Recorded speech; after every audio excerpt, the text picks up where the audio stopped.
Yesterday, the No Kings protest swept across the country. Organizers say more than 2,600 events took place nationwide.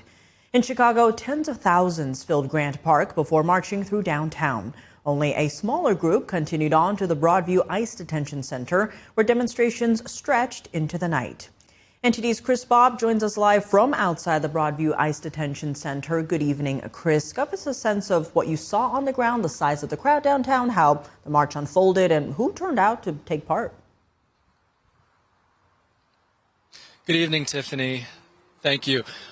Yesterday, the big protest here in Chicago was at Grant Park. Like you mentioned, tens of thousands turned up. There were some other protests in Chicago in the suburb area.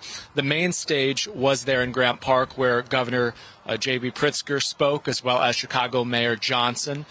The crowd was composed primarily of people who are upset and angered about the increase of ICE agents in their communities here in Chicago. I spoke to a number of protesters there. Many of them were college students and people who were retired. They shared with me that they were most upset about seeing the agents outside detaining people in shopping centers, at Walmart, or in some of the local businesses where they grew up and where they reside. The crowd moved from Grant Park on a massive march that went on for 2 miles down into downtown Chicago on Wacker Drive. And that's exactly opposite the Trump Towers hotel and residences across the Chicago River. And Chris, later in the evening, when that smaller group moved to Broadview, what was the moment when things started to get tense between protesters and police? It really was the curfew. There is a designated protest zone. You can see it behind me. It's all in the concrete blocks. Protesters are allowed to be here and protest outside the ICE Detention Center from 9 o'clock in the morning until 6 p.m. at night.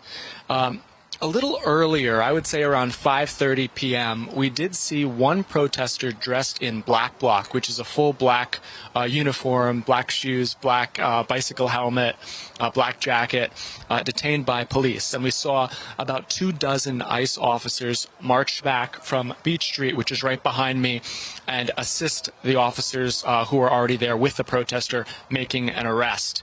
A number of the protesters in the designated protest zone moved onto the street, and things got a little heated for about 20-25 minutes, and then the officers retreated. They made the arrest, and protesters went back to the zone.